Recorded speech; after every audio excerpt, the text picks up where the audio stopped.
앞 강의에서 종이라고 하는 것은 무엇인지, 생물학적 종은 무엇이고, 형태적 종은 무엇이고, 생태적 종은 무엇이고, 계통적인 종은 무엇이고, 이런 것들에 대해서 우리가 한번 정리를 해봤잖아요.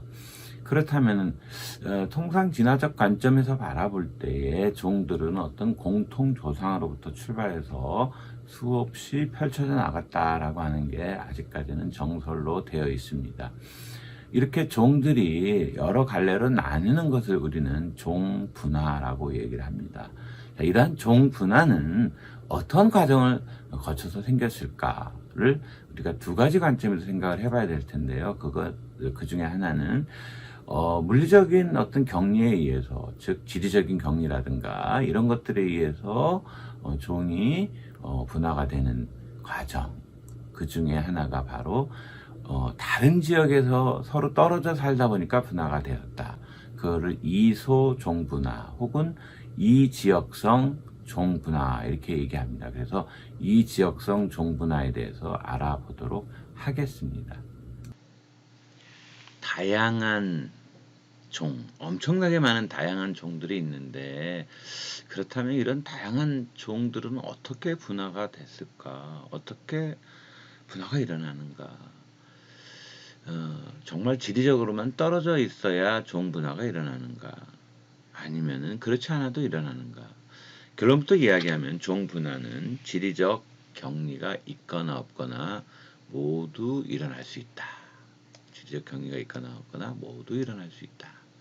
이런 생각을 가지고 한번 그 증거들, 사례들을 한번 찾아보도록 하겠습니다. 자, 원래 한 호수가 있었다고 쳐봅시다. 한 호수가 있었는데 한 호수에 이제 수면이 쭉 내려가 버렸어. 이렇게 여기까지 쭉 내려가 버렸어요. 내려감으로써 이쪽에 있는 물고기들하고 이쪽에 있는 물고기들이 서로 소통을 못해. 그럼 지역이 달라진 거죠. 이런 걸 뭐라고 하냐면은 이 지역성이라고 그래요. 이 지역이 달라짐으로써 원래 이 부모 집단과 지리적으로 격리되어 있는 동안 한 집단이 새로운 종으로 변화하게 되는 그런 현상도 볼 수가 있고요. 또 하나는 한 집단의 일부가 지리적으로 여기 분명히 격리가 되어 있지 않았잖아요. 한 집단의 일부가 지리적으로 격리되지 않은 상황에서 또 새로운 종, 이런 종들이 나타날 수도 있다라고 하는 걸 모식적으로 보여준 겁니다. 갈라파고스에 가면 이렇게 날지 못하는 가마우치가 있는데요.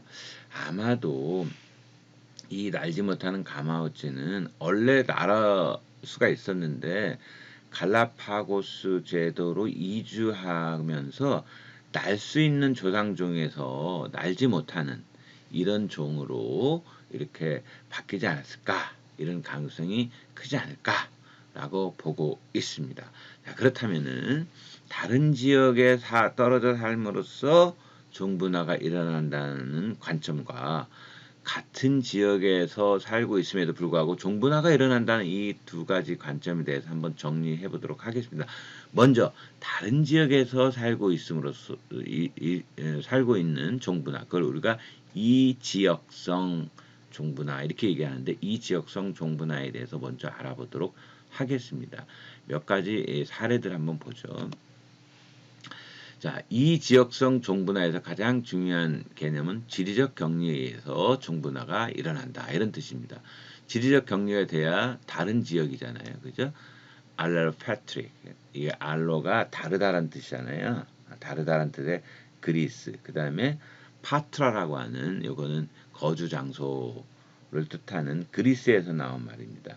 하나의 집단이 지리적 격리로 인해 가지고 그 집단이 가지고 있는 전체 유전자를 우리가 대립유전자를 유전자 풀이라고 했잖아요. 그래서 유전자 풀이 분리되는 현상이 으로 인해서 이 지역성 종분화가 생기는데요. 그렇다면은 이 유전자 풀이 분리되는 현상을 가져오는, 즉 대립 유전자의 빈도의 변화를 가져오는 원인으로는 우리가 생각해 볼 수 있는 게 뭐가 있을까요? 예를 들면 자연 선택. 예를 들어서 A라고 하는 데서 같이 살다가 어쩌저해서 뭐 갑자기 빙하가 밀고 왔거나 산맥이 생기거나 하면서 B로 갔어요. B로 어느 집단이 떨어져 나갔어요. A 지역에서 B 지역으로 갔더니 B 지역에서는 먹을 것이 A 지역하고 좀 달라졌다라든가 아니면 환경이 달라졌다라고 하면서 그 환경에 제일 잘 적응한 그러한 개체들이 살아남는 그걸 자연 선택이라고 하잖아요. 그런 자연 선택에 의해서 원래 A 지역 때 가지고 있던 유전자 풀이 B 지역으로 오게 됨으로써 바뀌어져 버리는 자연 선택에 의해서 특정한 유전자가 잘 발현이 된 것만 살아남을 수 있는 그럼으로써 집단의 유전자 풀이 바뀌게 되는 그런 것에 의해서도 대립 유전자 빈도가 바뀔 수가 있겠죠. 유전적 부동, 이 부동은 뭐 부평초 같은 내 인생 할 때 부유물 할 때 그 부예요. 떠다닌다. 그래서 원래 A 집단에서 B 집단으로 이주를 했을 때 A 지역에서 B 지역으로 이주를 했을 때 이상하게도 뭐 키가 작은 유전자들 가진 녀석들만 이렇게 움직였다. 그러면은 B 지역에서 새롭게 서로 소통을 할 수 없는 지지적 격리가 됨으로써 특정한 유전자들만 가진 녀석들만 가서 거기에서 자손이 번성했다. 그러면 그 유전자 풀이 집단이 가진 유전자 풀이 대립 유전자 빈도가 달라질 수가 있죠. 뭐 돌연변이는 뭐 얘기하지 않아도 되죠. B 지역으로 이사를 갔더니 돌연변이가 일어났고 그 돌연변이 일어난 녀석들만 번성하게 되면은 모 집단하고 다른 유전자 풀이 가지게 되겠죠. 자, 이런 다양한 원인들에 의해서 지리적 격리에 의해서 벌어져서 결국은 이것이 생식적 격리를 가져오게 됨으로써 다른 종으로 분화가 되는 과정을 우리가 이런 원인들에 의해서 한번 유추해 볼 수가 있는 겁니다. 그 사례들을 보면 그랜드 캐니언에 원래는 붙어 있었는데 어쩌지 해가지고 이렇게 지리적으로 떨어짐으로써 이쪽 남쪽 끝에 있는 다람쥐하고 북쪽 끝에 있는 다람쥐가 완전히 서로 다른 종이 돼버렸어요. 뭐 비슷하게 생긴 것 같지만 뭐 꼬리가 하얗다거나 여기는 그렇지 않죠. 이런 차이가 나는 거. 요거는 바하마에 있는 바하마 분도의 안드로섬이라는 데서 사는 소위 모기고기라고 하는 아주 작은 고기입니다. 모기고기 이름도 희한하죠. 모기고기. 이것 이름이 모기처럼 생겼나? 모기고기라고 하는 그러한 그 물고기인데요. 원래 이제 얘네들이 같은 연못에 1년에 어떤 연못에 정착했고 나중에 서로 격리됐는데 유전자 분석에 따르면은 연못 사이에 유전자 흐름은 현재 거의 일어나고 있지 않다 그래요. 누구 사이에? 요놈아. 근데 이것과 이것의 차이는 뭐냐면은 이쪽 동네는 그 하이 프리데이션 즉 그 포식어류 많은 포식어류가 있고 이쪽에서는 뭐예요? 별로 포식어류가 없어요. 그러니까 여기는 고도의 포식이 일어나는 그런 데서는 얘네들이 빨리빨리 도망치려면은 굉장히 빠르게 움직여야 되겠죠, 그죠? 그래서 얘네들에 비해서 좀 더 이렇게 유선형이고 포식이 적은 연못에서는 얘네들이 주로 오랜 시간 수영할 수 있는 능력을 높이는 그런 체형으로 바뀌었더라. 그럼으로써 이렇게 그 선택이 자연 선택에 의해서 결국에는 얘네들이 생식적으로도 격리가 되는 현상 이런 걸 우리가 또 생각해 볼 수가 있습니다. 즉 생식적 장벽이 포식을 회피하기 위해서도 사는 곳에 따라서 형성이 된 그런 사례를 볼 수가 있습니다. 여기 어딘지 아시죠? 미국이고 여기는 남미, 여기 파나마죠, 파나마. 그래서 파나마 지협이라고 그러죠. 파나마 운하있고 하는 그 동네를 말합니다. 이 여기서 사는 그 닭총새우인데 닭총새우가 파나마 지역에서는 15쌍의 자매종이 있다고 그래요. 근데 그 중에 몇 가지만 나타낸 건데요. 얘네들이 이제 15종의 자매종으로 무리지을 수 있는데 15종, 15쌍의 각각을 보면은 자매종은 대서양 쪽에, 이쪽 대서양 쪽에 사는 녀석들하고 태평양 쪽에 사는 녀석들, 여기 이제 나눠져 버린 거잖아요, 그죠?